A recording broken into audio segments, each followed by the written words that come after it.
I'd like to welcome everybody to the closing banquet of this EDI. I would like to thank the ASEE conference staff for perfect execution. Thank you very much. Please help me give them a hand.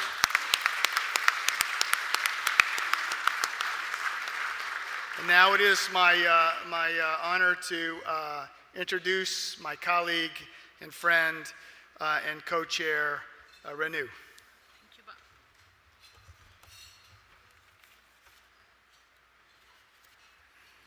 Well, I have an exercise for everybody today. Did we have a good time? Okay, so over the 2 days, I've been collecting words from the presentations. So the exercise is that tomorrow or on the way home, you're going to email me at rjung@fiu.edu, few words that you took away. And let me tell the words that I picked up. So, and if you agree, raise your hand. So our theme is engineering the future, people, spaces, and beyond. We had a gathering of stellar keynote speakers and panelists, and we couldn't do it without the coordinators and the moderators. A big hand for them.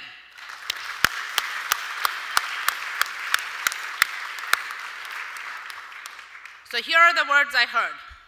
Matrix organization. If you heard the word, put up your hand. Supply chain. Grand challenges. High touch empathy. Yeah.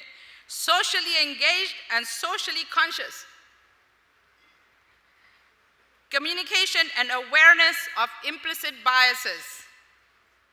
Oh, who didn't see that? Importance for PK through 12, wave pathway and engagement. Mobility of people and goods, not only in our planet, but beyond. Effects on jobs of forthcoming advancements in science and technology. Team with business leaders, governors, politicians, doctors. Health awareness of the body and mind. Few people. Fiscal efficiencies. Oh. Only a few deans noticed that. Data explosion and network systems. A few more.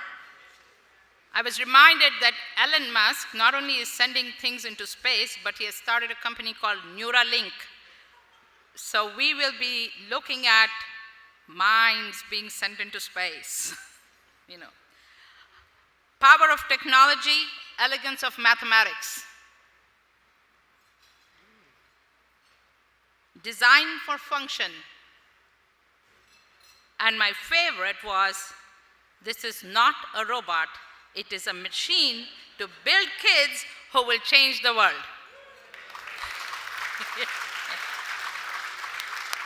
So, send me words, and we will try to put them all together into a little paragraph and send it to ASEE. With this, I want to thank my co-chair, Bob, for helping me get through the whole year. We started this process last year at the meeting. And all of the people who have run the panels, it was every 2 weeks we were on a conference call. So you all know how busy you are, and everybody made time to be on those calls. So thank you, all those deans, from Florida in particular, who got on the calls. But more importantly, what you did is you brought in the stellar speakers. And I think that without that, there would be no program. We would just be having heads there. I have two people on my own staff that I must thank. Diana Bemel and my right-hand guy, my program director for strategic initiatives, Andrew Green. Andrew, please stand, and Diana, please stand.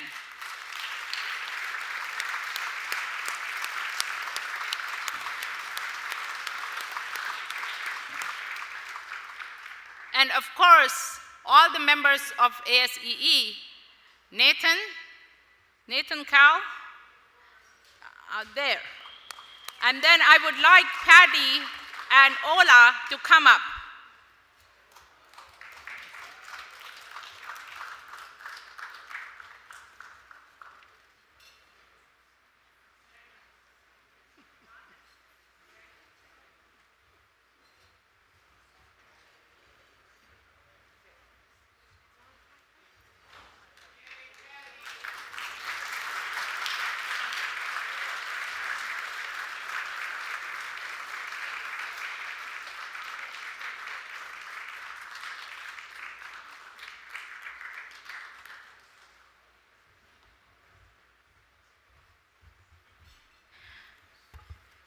I want to thank Jerry Holder and Louis Martin Vega for trusting a newbie to take on this project. So thank you for giving me this opportunity, and thank you all for giving us this opportunity to host you here in Miami and here in Coral Gables this past 2 days. With no more delay, it is my great pleasure to introduce to you tonight's banquet speaker.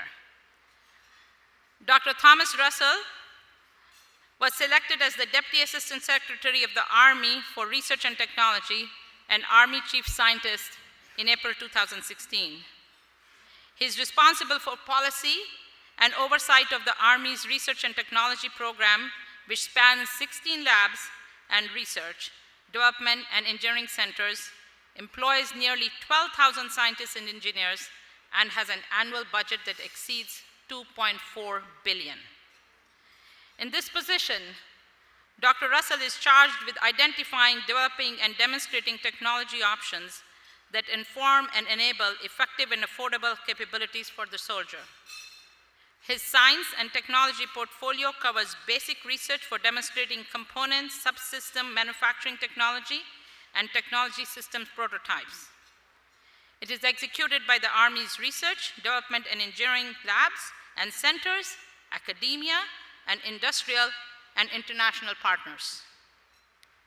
Prior to this assignment, Dr. Russell served as the director of the U.S. Army's Research Lab for 3 years, and in this position, he led 3,000 military, civilian, and contractor employees, providing the Army innovative science, technology, and analysis to enable full-spectrum operations with annual revenue exceeding $1 billion. And it's not just the Army that he has been with.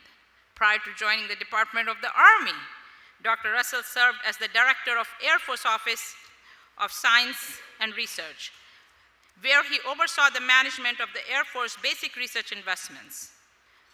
He led a team of 200 scientists, engineers, and administrators located at Arlington, Virginia, and in the foreign technology offices in London, Tokyo, and Santiago, Chile.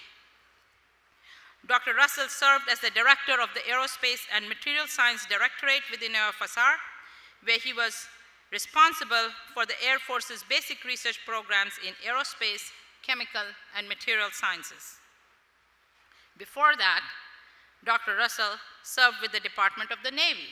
So we have covered Navy, Air Force, Army. As the Director of Research, Development, Testing, and Evaluation Directorate at the Naval Surface Warfare Center, Indian Head, Maryland, and as the Section Head of High Energy Materials Section, Chemistry Division, the Naval Research Lab in Washington, D.C., and as a research scientist at the Naval Research Lab, Washington, D.C., and at the Naval Surface Warfare Center, White Oak Labs, White Oak, Maryland. I'm delighted that Dr. Russell is here to give us his perspective on many of the topics that we have discussed this past 3 days almost, and a whole new perspective that only he can give us. Dr. Russell.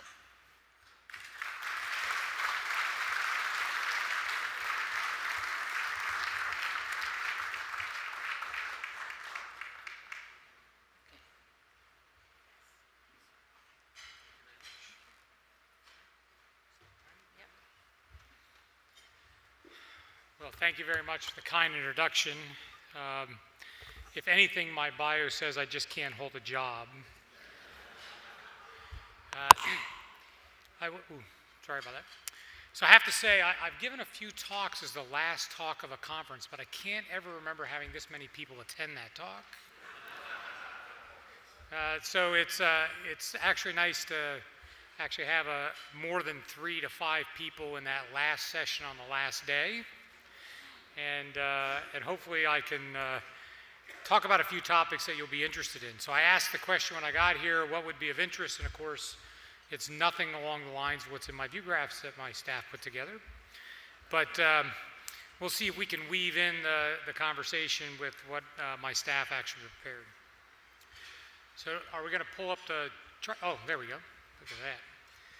All right, so I'm going to really talk about 4 or 5 different topics. I'll try and weave in different aspects. The first one I want to do is I'm going to really discuss where the Army's going in the future from a technology perspective and how we got there. We'll talk a little bit about how we do outreach with academia and industry, a little bit of our STEM programs and what we're trying to do in STEM, and then maybe touch a little bit on some of the science and engineering that we're actually trying to accomplish as well.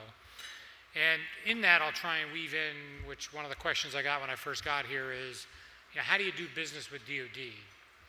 Because it's really not the same as doing business with NSF or any other of the funding agents. We all work a little bit differently, and so maybe I'll try and weave in a little bit of that as we go forward as well.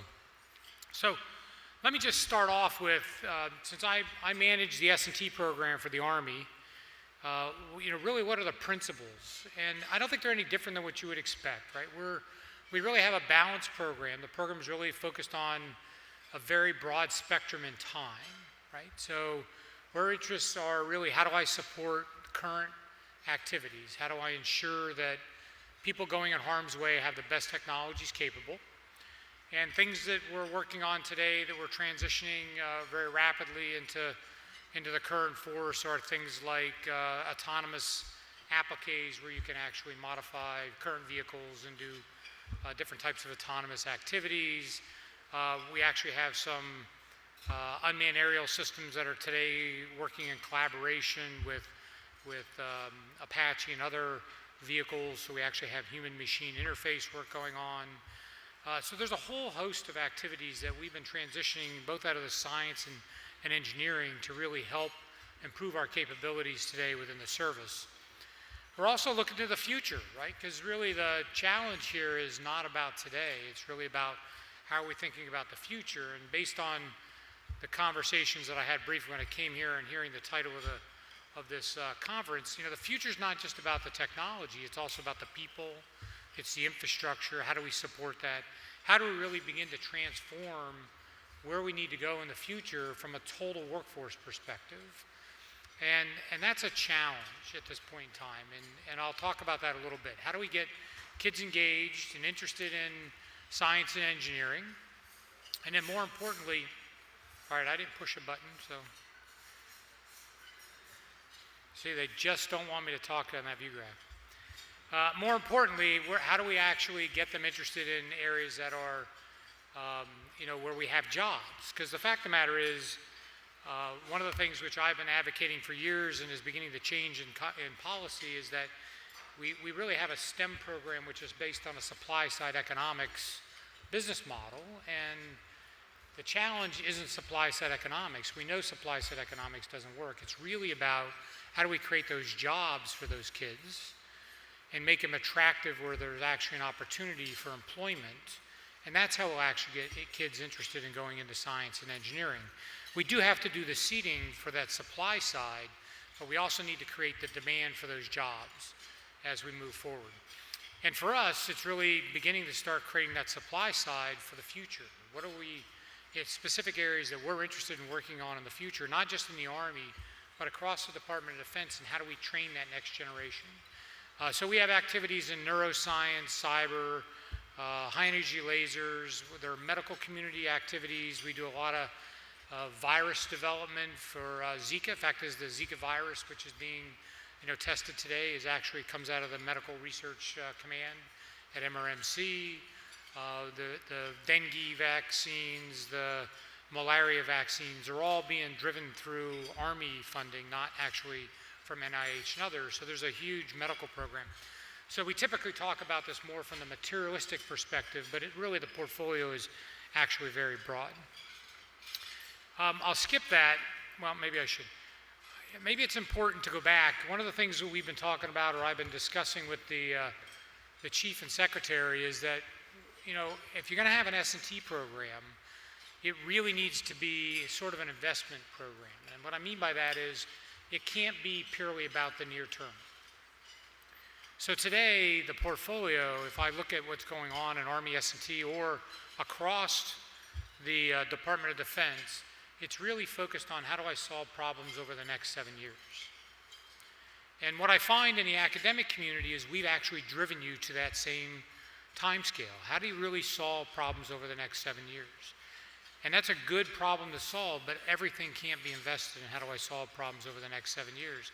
We really need to start thinking about how do I solve problems over the next 10, 20, 25 years, and how do we begin to identify those problems. And that's one of the things we've been working at over the last 9 to 12 months, trying to reshape where the Army portfolio is. But I will tell you that not only is the Army portfolio very near-term focused, so are the other services. And in many cases, some of the other agencies as well are focused on how do I actually solve problems in a very near-term basis. What this has done to the Army is it's made it so our adversaries today actually overmatch us in many areas. So we have lost our technical superiority in a lot of areas because what we're doing is we're working on solving problems to the current activity, and we're not thinking about what does the future look like. And our adversaries are actually looking at how do we currently operate today, and then how do they develop technologies to overcome the way we actually operate as a service or as a Department of Defense. And I think you hear a lot about this if you listen to Bob Wark, and he talks about the third offset strategy. That's really what the third offset strategy is about, is how do we begin to push into a longer term time frame to start developing new capabilities, because our adversaries have actually started to understand how they can actually defeat those choke points or those weak spots in the way we actually operate and currently perform our mission. And the second offset strategy was actually developed in the 1970s, and it's only now in the 2000s, actually in the last 3 years, where we as a department have actually started looking at how do we look at long-range planning, and how do we really think about how do I change the dynamic that we currently have. So we met with the chief, and I'm going to make this long story short. We met with the chief. We've actually sat down. We ran through a long-range planning process to really define what ground combat might look like in the future. It was done with the technology expertise that we actually have residing within the department, and the operational capabilities that the department brings. And we identified areas that if we could actually come up with concepts, these concepts would actually then provide us with an advantage that I just described, which we've started to lose as a service and as actually a nation in our national security or our national defense. And these technologies, there was a very long list, have actually been identified, and we played them in war games and then identified which ones really gave us the best benefit for trying to invest in the future. So I typically go through these in detail, but given that we're going to talk 30 minutes, what I'll do is just kind of touch on them. There are 4 major areas that the Army's actually interested in moving into the future from a material perspective. So those of you who are interested in the medical world or some others, those activities are still going on. It's really about reshaping the way we execute a fighter, or the way we actually think about the material applications within the Army. So let me give you an example. In current operations, we have a lot of FOBs, forward operating bases. In the future, we'll probably never have FOBs again. So all the work we've been doing in Blackwater, energy generation, some of the logistics issues that we've been trying to resolve, and how do I supply forward operating bases, that's really not the logistics problem of the Army in the future, right? Because what we perceive, or we believe, is we'll have units that are going to be deployed, disconnected from the home base. They'll be deployed from maybe more than a week. And one of the biggest challenges from a logistics perspective is how do I actually maintain an operation for a week that's disconnected or has limited connectivity back to its command. So if I have a BCT that actually operates in an anti-access, anti-denial environment, it will be actually operating on its own, right? So there's a logistics problem there. There's also a technology problem. So if I think about the environment that we're talking about, we're going to have a unit which gets deployed. That unit that's deployed will not have air superiority for support. It will most likely not, it will be a multi-domain battle. So what that means is it will cross-domain cyber, space, air, land, sea. And it will, if I'm looking at a fire projection into the theater, it doesn't matter where it comes from, it needs to be a cross-domain activity. So this unit's going to be deployed, it'll be disaggregated, dispersed, and it will have to self-sustain itself over at least a 7-day period. Right? So it also has to punch above its weight class. Right? So it's going to end up being engaging, which we have done in many cases. It's going to be engaging a mass or a force that exceeds the force that we will actually deploy. Right? And it needs to be successful in that environment. So there are a couple of areas that we've actually think of. So think of this as a unit that's operating within its own bubble. And its own bubble means it has its force field. It's not a force field, so if there's press in the area, I'm not saying that we in the Army are building force fields, right? But what you have to think about is you have to create some kind of a shield around this environment where you can protect your people and you can protect your equipment. And then how do I logistically resupply that activity? So the four main areas are man-on-man teaming, which you hear a lot about today, and it's not about how do I replace or augment the performance of a one-for-one change of a person or a capability by taking something that's manned for unmanned. It's really how do I force multiply? How do I think about how do I force multiply our capability by enhancing the unit's ability to engage in using robotics or autonomous systems or AI to enhance our overall capability within that force. And that's important. Decide faster is really about how do I do human-machine interface. Right? So there's lots of technologies under these concepts, but it's really how do I actually work on the human-machine interface. Asymmetric vision is really, if you want to think about it as a topic area, it's about sensing. Many of the things we've done in the past, how do I do data fusion, how do I actually bring information together and represent that to a human so they can make decisions. And then of course you have to survive and you have to project fires.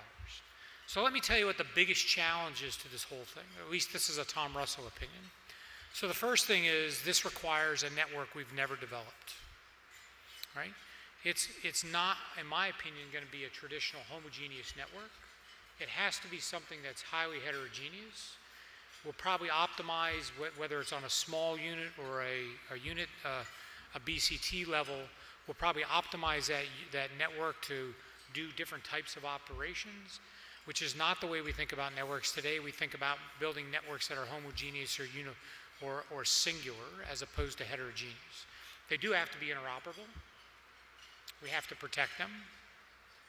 The second thing that's actually the most critical thing is timing. It's not navigation. It's not how do I actually navigate in a PNT environment. It's actually timing. And the reason timing is important is because you have to actually be able to have coherence across the force. So how do I solve my timing problem? And if I don't have access to satellites or the constellation for GPS, that becomes a very challenging problem. Right? And then, of course, we've already talked about the platform area, which is man-to-man teaming. How do I really improve or enhance the capability of, by actually augmenting the activities of humans using unmanned systems? All right, so the chief also said to us, let's go look at a few other technology areas. And again, this does not exclude things we have traditionally funded, but it is a major shift. So what I'm actually telling you today is giving you insights into what the Army would call our budget for 19, not our budget for 17, not our budget for 18, but actually where the Army's actually going in fiscal year 19. So I can't tell you the specifics because the way the PALM process works, I can't do that, but I can tell you attributes. And so I'm trying to give you insights into this is where there's going to be a major shift in the Army. There are areas like FOBs and the type of research we would do to support a FOB, which we will divest from because it doesn't really meet the environment that we'll be facing as we move into the future. All right, so most people are interested in portfolios and budgets, so we'll include a little budgetary. It was already mentioned it's about a $2.4 billion program. If you want to look at the way the portfolio is actually structured in the Army, it's really structured around 3 platforms. The 3 platforms are the soldier, right? Ground vehicles and air vehicles. And embedded within those 3 platforms is how do you protect those 3 platforms, whether it's a human, whether it's the air platform, or whether it's the ground platform. And then there are enabling activities that support those 3 platforms, C3I, lethality, the medical work that we actually do, which supports the soldier. And then, of course, we have a basic research program, which I'll give you some highlights of areas that we're interested in there. And then there's a host of things we call innovative enablers, where we do high-performance computing. We actually have environmental programs in our innovative enablers, and other activities that support the broader portfolio. I could walk through, but I won't, because of the time, I won't go through and give you examples of things that we're doing, but you can think of, again, Soldier Squad is about how do I support a human. The air is how do I actually create air vehicles, and what does that mean from a military perspective. And then, of course, the ground is what are we doing in the ground vehicle work. What I thought I'd do is, if you want to engage with the Army, I think you have to understand what the laboratories systems look like. So my experience has been that most of the academic community has no idea how to engage with the Department of Defense laboratory, right? So you understand how to engage at least somewhat with our basic research laboratories, our research laboratories, our funding agencies. So like ONR, AFOSR, and the Army Research Office. And if you don't know how to engage with them, I would just tell you briefly, you can submit a proposal blind, but the way you engage with a basic research organization in the Department of Defense is you pick up the phone and you call the program officer. And you have a conversation about what you're interested in, not what they're interested in. And you can find out roughly what they're interested in based on looking at the BAAs online. But if you submit a proposal, it'll be evaluated, but it's coming in cold, and it means that you may not be addressing areas that are of importance to the program officer. Now, as I said, you want to actually contact them and say what's important to you, because the fact of the matter is they want you working on the things that you're interested in, and they want to pair up what you're interested in with what they're interested in. If you pick up the phone and say, what are you interested in your program? That's not going to go very far. The conversation is important because we use a white paper process. If it turns out you're submitting something of interest, or we're both interested in a topic, we'll ask you to submit a white paper, 2 pages. When I was at AFOSR, no more than 2 pages. And the truth of the matter is, my program manager at AFOSR could care less why the Army or why the Air Force cares about it. So if you're wasting ink explaining why this is important to the Army or the Air Force, you're wasting ink. Right? What they want to know is, what's the problem? What's the technical issue? How are you solving that problem? What are you doing that's new? That's all they care about. And when you talk to those program officers, by the way, if they don't have your program, or what you're interested in their portfolio, they will most likely direct you to someone else, because they work together. So if it's an area being covered by the Army, an Air Force program officer will tell you, this is being covered by this person at ARO, or at ONR, or at DARPA, or at NSF, or at NIH, right? Or at DOE, because they actually work as a community. But that's how you engage. If you submit a white paper, your probability of being funded in the Department of Defense is roughly 30%. That's roughly the rate. But we don't want you wasting time spending weeks writing a full proposal. We'd rather have you spend a few hours writing a white paper, which induces a conversation so that you can engage with that program officer and identify what's of interest, and then move from that perspective before you spend all the time writing a proposal. So I'm not telling you can't, but I'm just telling you, if you do that, there's a better process. This is not like NSF, where you submit a proposal, it goes to a committee, and a committee makes a decision. In the Department of Defense, the program officers are actually managing a portfolio. They're not directing you what to do, but they're shaping what you're doing with what other people are doing to go to a common goal in the end. All right, so the other thing is working with the labs is a black box. Right? So this view graph just shows you where the Army is represented in laboratories. If I overlay the Navy and the Air Force, I'll pick up a few more states, and what you'll see is that we're actually represented across most of the country. As you notice, Ohio is not on my map because that's where the Air Force is in Wright-Patterson Air Force Base. So if I added the Air Force, we would pick up the state of Ohio as an example, and Rhode Island for the Navy as another example. All right. So how do you work with the laboratories? The challenge of working with the laboratories is they need money too.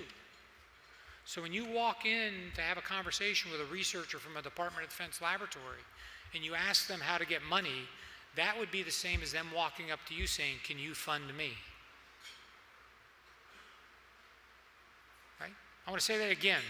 It would be the same as them walking up to you to say, "Can you give me money to do research?" Because they're actually looking for money too. So what it has to be is it has to be a collaborative partnership based on an idea of something that you want to solve together. That's how you work with the labs. Now, I will tell you the Air Force is slightly different because the Air Force Research Laboratory does give out significant contracts in 6.2 and 6.3. But in general, if you want to collaborate with a lab, it's about collaboration and partnership. It's not about funding. And I'll give you an example of how we're actually trying to work this. And I know that sometimes that gets people riled a little bit. But the challenge we have as a country in the science and technology community is the first conversation we seem to have anymore is about money. And the first conversation shouldn't be about money. It should be about how we're going to solve problems together. And how we can actually work together to solve those problems. And that's why I emphasized if we came to the academic community and said, "Help give us funding," it changes that conversation. Let's start having a conversation about how do we actually solve problems together? And how do we work together to solve those problems? We can always solve the money problem for really good ideas. Now, for both of these conversations, I just have to emphasize two things. When it comes to your program officers in the 6.1 world, there are only about 150 of them. There are about 10,000 to 20,000 faculty members across the United States. So, if you don't get an email message back the first time you contact, don't be offended. If you submit a proposal, and I won't tell what institution, but if you submit a proposal and it's not funded, it's not because it wasn't a good proposal. And it's not because that program officer has no clue what the hell they're doing. Right? Because I've had one person tell me that, the program officer had no idea what they were doing. And what it is that we're all type A. Right? It isn't, you can't blame someone else. It just might not be a perfect match. The same thing works with the labs. The people working in the laboratories are researchers too, right? They want to work together. They want to collaborate. So, you've got to work and think of them as an equal as a faculty member if you want to have a good relationship with working in the laboratories. That's how you engage with the labs. The question is, what are your mechanisms, which we'll talk about as we go on. So let me tell you one that the Army has started. I started this when I was at the Army Research Laboratory, and I don't know what time I started, so I said 30. No, it's not okay. I promise you no more than 30 minutes. You don't know me. I could be here for 3 hours, trust me. So at the Army Research Laboratory, we started something we called Open Campus. Many of the other laboratories are starting to do this in different approaches. I won't go through the details, but let me just tell you this. The Army Research Laboratory is open for business. And what I mean by that is, it has opened its gates to collaborate. Our facilities in the Army Research Laboratory are accessible to your faculty members across your institutions. Right? And partnerships so we can work together to solve problems side by side. The staff members I had at the Army Research Laboratory, our goal is to have 15 to 20% of our staff members working somewhere else besides at the Army Research Laboratory. So there's a lot less bureaucracy.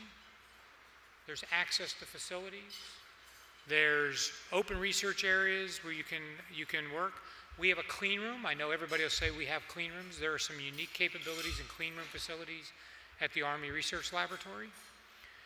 There are different test capabilities that exist there that don't exist in other locations.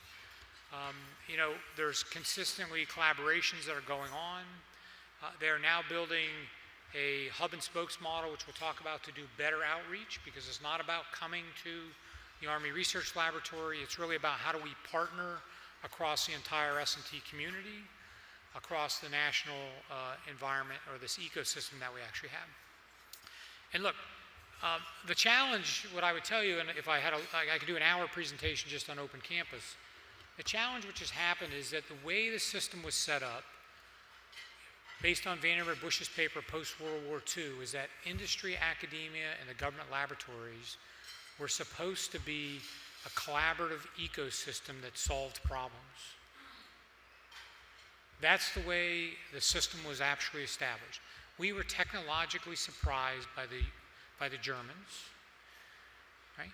The Europeans actually had a higher technical superiority than we had in the US. We extracted a lot of that back out after World War II. And we built an ecosystem across the entire enterprise to ensure that that would never happen again. And so what's happened over the last 50 or 60 years is that industry and academia have evolved, and we in the government have not. We haven't. What we've done, which is the left side of this view graph, is we've put up higher fences. We tell you we want to collaborate, and then we keep you at arm's length.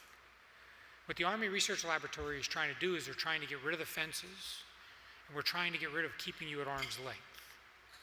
So if you're not engaged, I would actually just recommend that you at least find out more about it and see if there's an opportunity for your institutions to participate and work with the Army. It's not just the Army. AFRL is having challenges getting people on post, but they've now established an open campus environment in downtown Dayton, which we're working with the Dayton community to have a research center in downtown Dayton where you can work with the Air Force Research Laboratory staff members as well.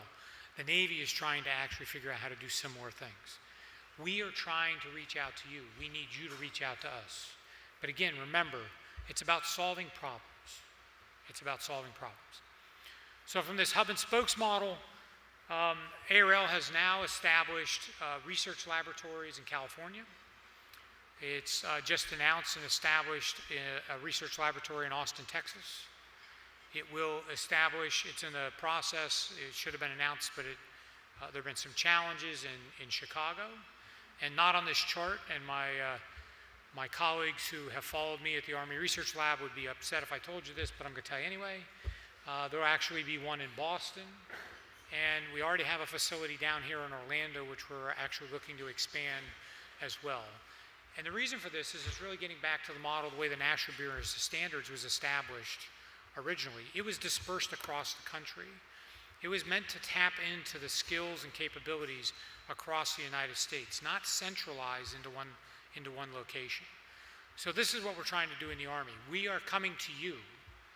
Now, when I say we're setting up a lab, I'm talking about real people. So the lab in Playa Vista will be 70 staff members. And it won't be moving 70 staff members out. We will recruit locally to hire people. In Austin, Texas, we will recruit locally. And it's not just in Playa Vista in the LA area. We have already started to work arrangements with academic institutions up and down the California coast.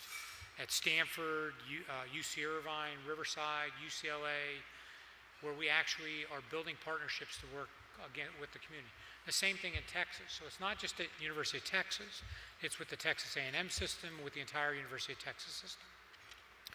With the idea being that we'll work in partnerships to solve problems. In California, it's based on human-machine interface and human systems In Texas, it's more materials driven. And if you reach out to the ARL webpage, you can find this. But I'm going through this in some detail because working with the labs is hard. And I'm just telling you, there are opportunities today, if you're interested, where you can actually begin to work with the laboratory system. Right? And just to prove that, when I started at the Army Research Laboratory in 2013, well, actually it was 2012 is the number, the Army Research Laboratory had 10 creatives. Today, you can see on this chart in 2016, both either signed or in current work is up to 350. And these are different, right? The numbers are not one-to-one because even when we talk 10 creatives, the Army Research Laboratory would write a creative with a department within your institution.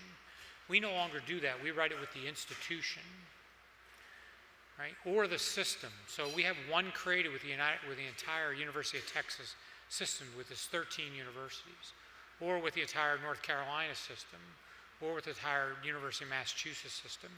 If I counted creatives sort of the same way as I did before, my guess is we'd be pushing somewhere in the order of 7 to 100 to 1,000 different creatives.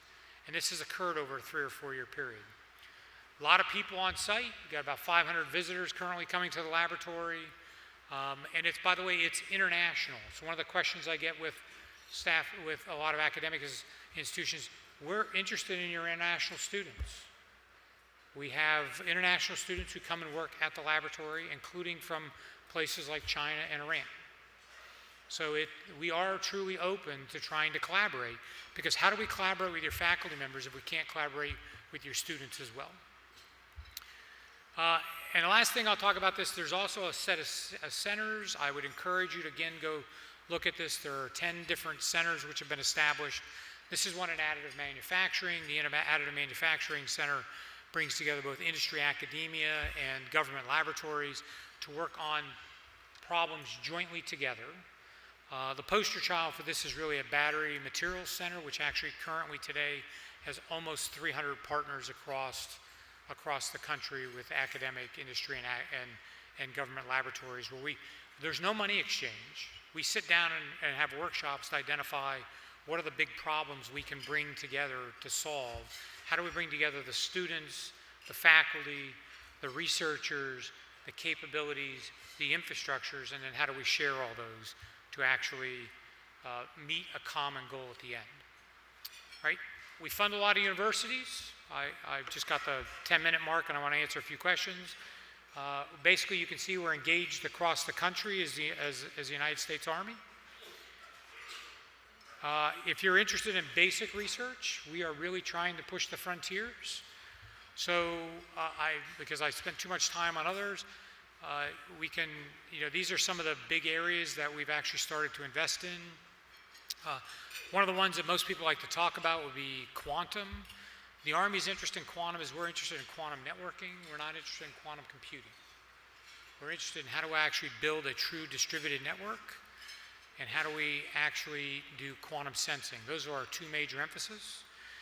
And when I say a distributed network, I'm not talking about doing key distribution from point to point across 13 or 14 different stations so I can do long distance. I'm talking about how do I actually replace today's network with a quantum network, which requires you to have two things that don't exist today: quantum memory and quantum repeaters.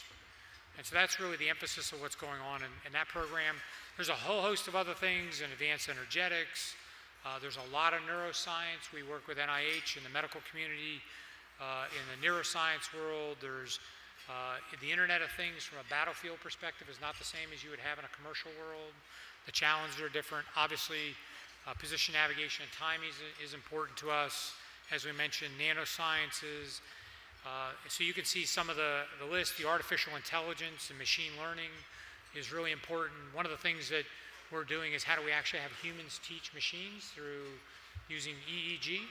So we can actually do neurological measurements and have those neurological measurements actually teach machines and update algorithms to improve machine learning by having a human actually do that without manipulating data, just by looking at images for things like target recognition. So there's a lot of interesting biotechnology and a lot of sciences going on across the Army that you would probably be interested in. I spent too much time. We take a holistic approach on STEM. The holistic approach is we have we have a bunch of activities in K through 12, which I heard mentioned here. We also have graduate programs, internship programs.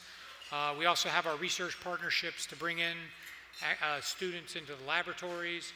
We are probably the largest employer of scientists and engineers in the country. If you look at the national security enterprise, DoD, DOE, Department of Homeland Security, we employ more scientists and engineers than anyone else in the country. The difference between us as a funding agency than NSF is NSF has about 500 people and they give you lots of money and they have no idea what to do with your students. We give you money, we give you partnerships, we tell you the areas that we're interested in training people in by doing that, and we hire them. All right, so just quickly, I try to touch on a bunch of different topics, maybe sound a little disjointed, but I think there's a common theme here. We are focusing on the future. We are changing the way we invest. We are moving to the future, looking more long-term. I would encourage you to start doing the same thing. I personally think the academic community has become too near-term focused as well. We are changing investments into areas we think are important. We will actually start probably in the next 6 to 9 months being much more specific about what those areas are. And we will actually have the opportunity to start projecting that a year before we get into Palm 19 just because of the way we did the budget process. I try to give you, and I spent a lot of time on how we're trying to build much stronger engagements with academia, and I think that's important. And a strong STEM workforce, a diverse workforce is crucial for us to maintain our capabilities across the Army. And with that, I hope I gave you a snapshot. It's a lot of different material. I'm happy to answer a few questions if I still have time. If I took too much time, you guys reading, this is also, by the way, the first time I talked while everybody ate, and I didn't even get a free meal before I had a talk, so I'd be happy to take any questions. Thank you.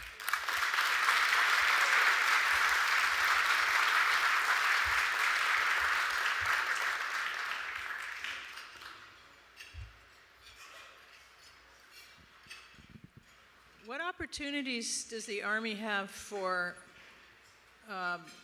research at primarily undergraduate Hispanic serving institutions or HBCUs? Yeah, so that's a good question. So we typically,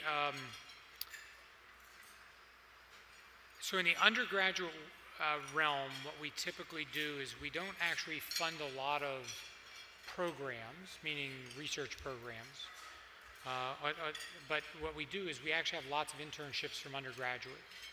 So the lab, when I was running the Army Research Laboratory, we had staff members who actually started as high school students who we've had in our system all the way through a PhD.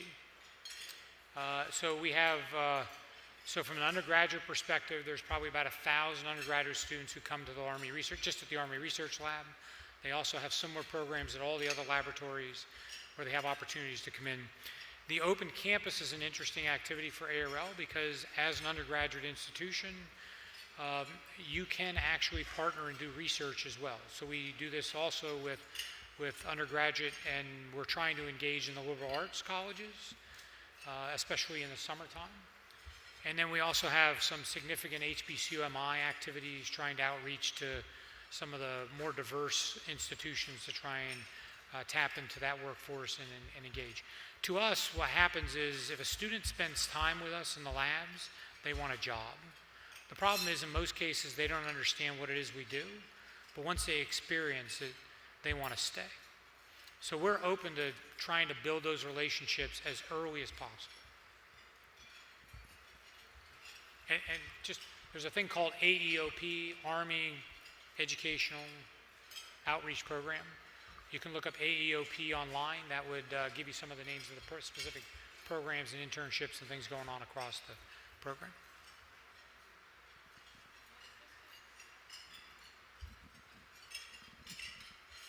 The new administration, at least from the budget blueprint, is going to have some huge increase in defense budget.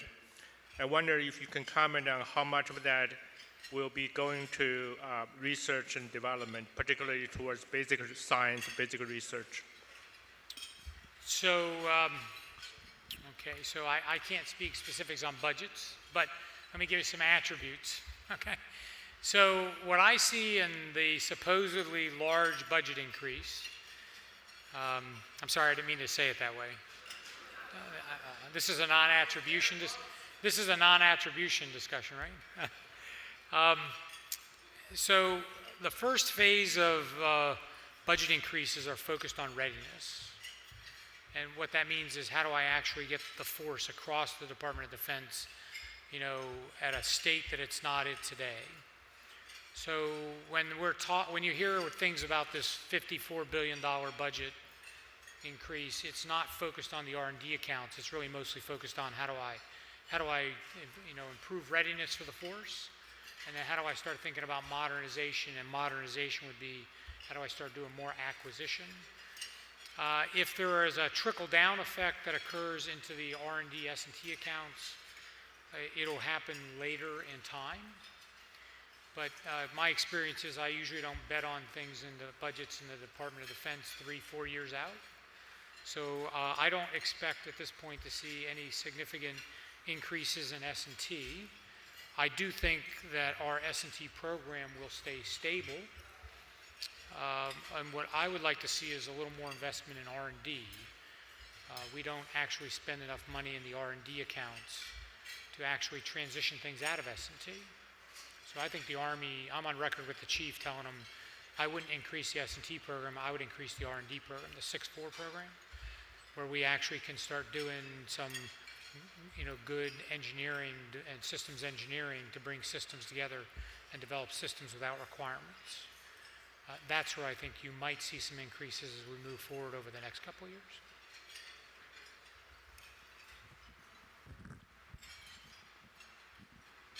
Hi, good evening. First of all, I used to work for the Army Research Lab 30 years ago, believe it or not. There's no way. Yeah, there is. You can't be that old, because that means I'm that old. Well, my question is, what necessity is there for a university to either be able to work with contracts versus grants in order to do business with you all, through the BAAs you've mentioned and others? Do you have to have a capability, the ability to do contract type of work? So in the basic research world, it's almost all grants, right? It's a grant process. They follow the Dodgers. When it gets into 6.2 and 6.3, it eventually moves into the contract world. So you do have to have some ability to do contracting and actually execute on contracts. They become, of course, much more applied, much more specific programs. And there are some grants that occur at the 6.2 level. I don't know of any grants that are actually issued at the 6.3 level. So if you're interested in really doing applied work, then you'd have to have some contract capability in your institution to be able to accept contracts and be able to do the accounting systems and everything that are required in the FAR. Okay. This half of the room is, you know, asking all the questions. I just want to point that out to the other side of the room. There are more people over here too, by the way. You're just further away. Oh, you got. I egged you on to do this, didn't I? Yeah, I noticed there's lots of eye contact between you and me, so I think I'm going to jump in. I thank you so much. It's a great talk. For many of us in academia long enough, I may not have experience with Army. I used to work with Army Cold Region Laboratory with some contract project. My question is about international students recruiting and even internship opportunity. I know that there's a national security, and perhaps, I don't know if clearance is a part of that. How we actually, I wouldn't call marketing, but when we recruit our international students or those students already in there, we say introduce the Army as part of the potential portfolio for research as well as potential employment. Any suggestion that you could say how we talk to them? So from the international perspective, and you're talking students, employment of international students is a little bit challenging, meaning as in permanent staff members. But as for internships, postdocs, summer internships, visiting students, visiting faculty. If you would, at the Army Research Laboratory, the way Open Campus is structured, there are laboratories that international students can work in on post. They get a badge that lets them into the facilities. They have access to areas that they need to do research in. And so it's just like everybody else that comes in and out of the door. There's no distinction. There is a restriction. There's a security system set up that limits where they can go, but beyond that, they have access to do research in areas like the clean room at ARL and others. At the Air Force Research Laboratory, they have the facility in downtown Dayton, which they have as a research center.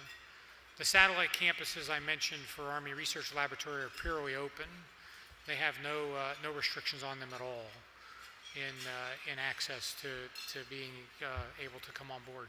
So we are working the issue because we recognize that, as I mentioned a little bit ago, if it's very hard to collaborate even with a government researcher and a faculty member if you're excluding the students, right? So part of the activity has to be how do we make it so that the students can actually engage as well. And we've actually kind of cracked that nut. So if that's of interest, you can do that at the Army Research Lab. The Research Development Engineering Centers within the Army, they are not at that point. But if you want to work in the fundamental research, then that's not an issue.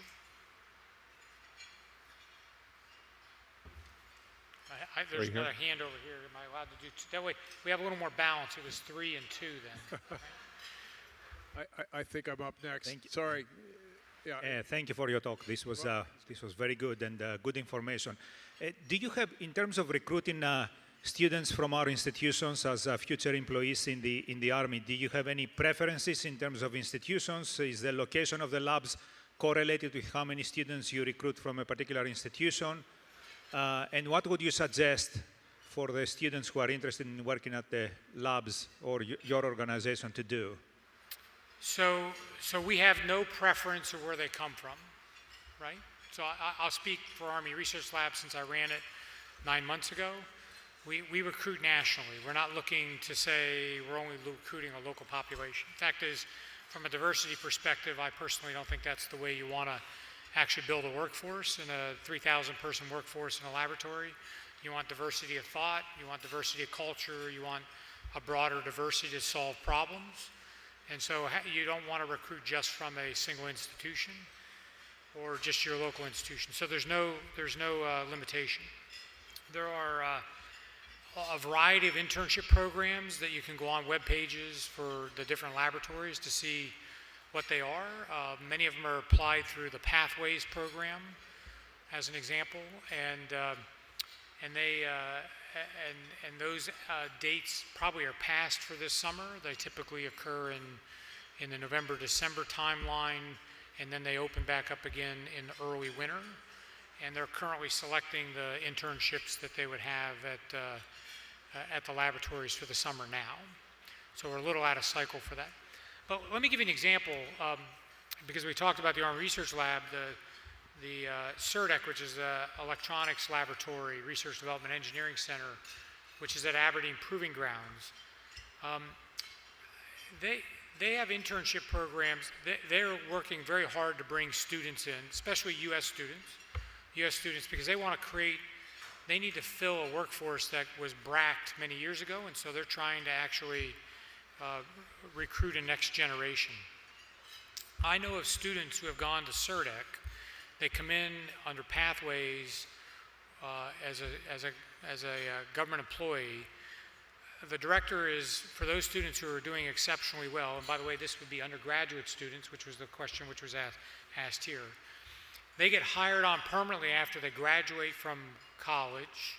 They're sent to school to get their master's degrees or PhDs, and their student loans are being paid for. Now, I'm not saying that that happens with every student, but those kinds of opportunities are happening across the government laboratory system to bring in students to get them interested. So the first time we had students from Penn State come, I don't know if anybody here is from Penn State, we have a unique cyber capability at the Army Research Laboratory in Adelphi, and we had 2 faculty members and 13 students who came from Penn State to do cyber research at the lab. And while those students were there, 4 of them actually asked for jobs while they were still students. And we hired 2 of them. We would have liked to hire 4, but our hiring process is terrible. We hired 2.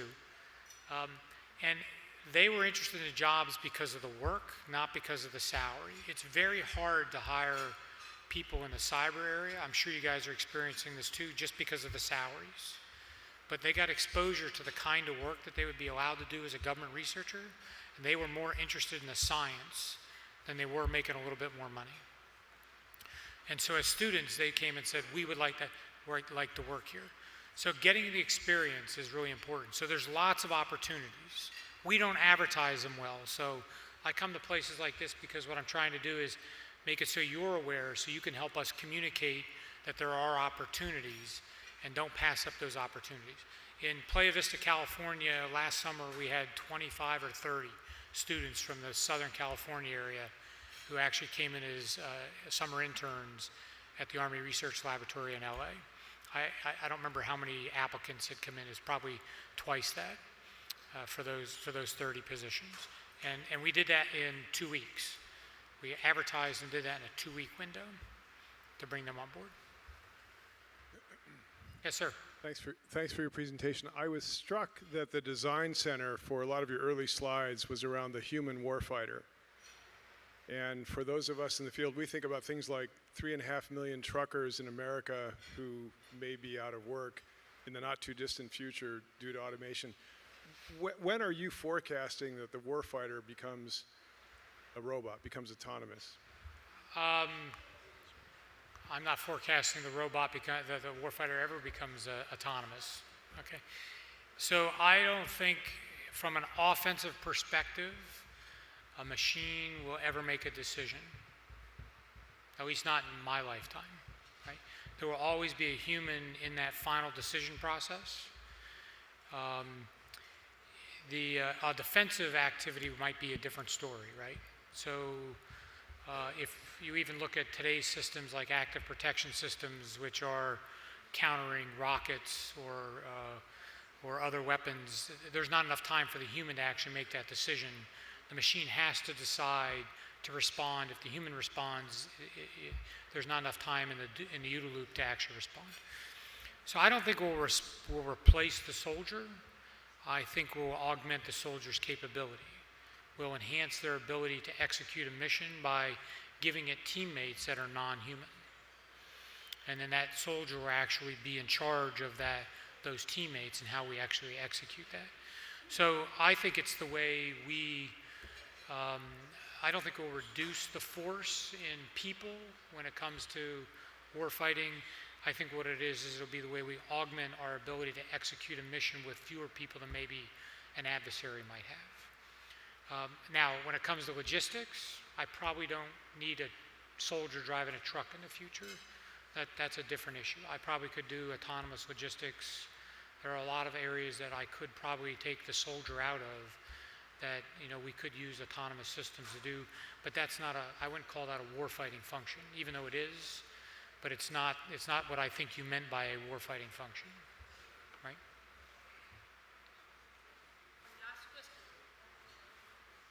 All right, you're the only one in the middle, so you're good.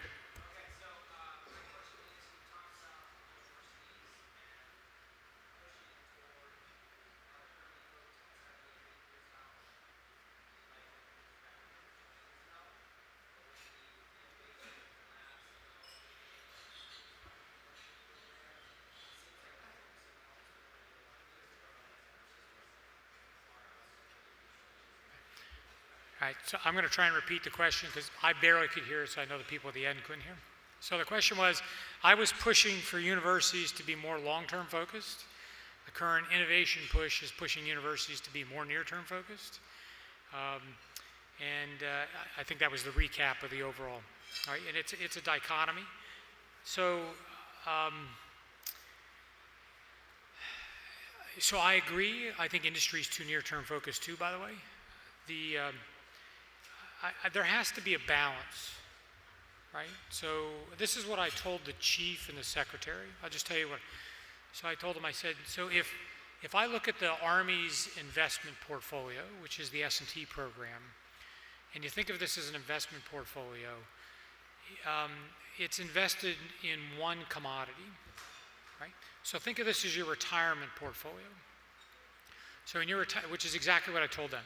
So as a retirement portfolio, I invest in safer investments, I invest in more risky investments, and I invest in much more risky, right? So I have a balance in my investment portfolio. And on an annual basis, I re-look at it because the market changes, that I have to readjust that balance to make sure that I'm protecting my investments and to make sure that I'm actually still investing either long-term or near-term. So I think we have lost the idea that these things are really investment portfolios, right? So what we in the Army have done is that if I looked at the 6.2 and 6.3 program in the Army, which we didn't go through this detail, 85% of the program hits TRL 6 by 2025, starting in fiscal year 18. There's no investment for 2030.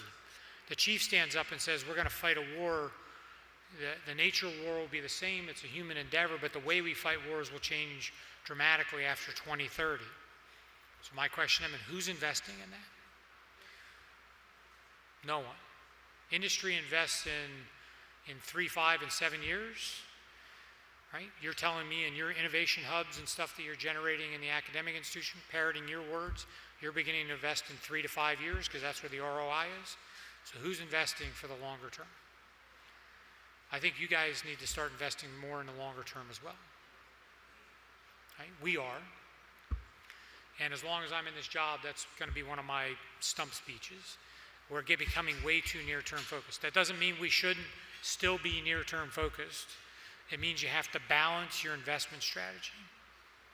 And I think your institutions need to balance that investment strategy as well. And I'm telling you, we as the Army are balancing our investment strategy.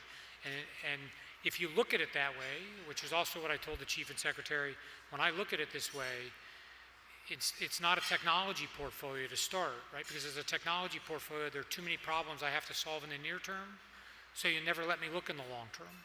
So let's first have a discussion about how you want to invest, and now I have to make choices, because when you tell me how much you want in each of those categories, now I have to decide what can I really invest in and what risk are you willing to take by not doing something.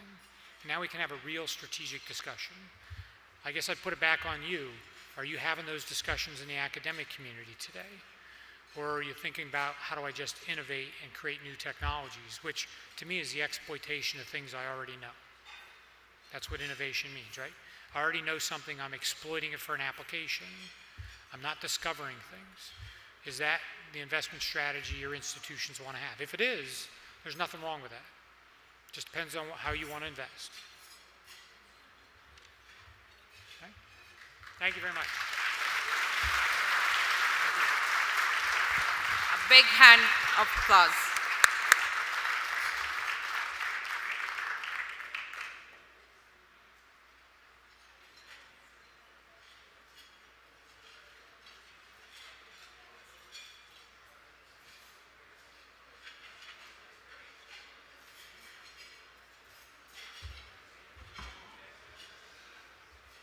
Terrific, Dr. Russell, terrific talk. Really enjoyed it. I just want to, I'm Jerry Holder, in case you didn't hear me announce that the previous time. But anyway, I want to recognize 3 people tonight, 4 people, let's see, a couple people anyway. First of all, Greg Washington and Kathy Banks, who were elected respectively as President of the Engineering Dean's Council and Vice President, Vice Chair, Chair and Vice Chair. Please stand up, yeah. and I also want to recognize Nick Altiero and Gilda Barbarino, who will be co-chairs of next year's EDI. They got a challenge for themselves in this one to put on something equally good, but we're looking forward to that. Next year's EDI will be in St. Louis. So let's recognize Gilda and Nick. Yeah. What did I say, San Francisco? St. Louis. Okay. Close, yeah. Both have that little French influence. But most of all, what I want to do tonight now is to make a toast to Renew, to this wonderful EDI with ambient computing and mental health of undergraduates and disruptive technology. What a wonderful EDI this has been. So Renew and Bob, here's to you. So, thank you.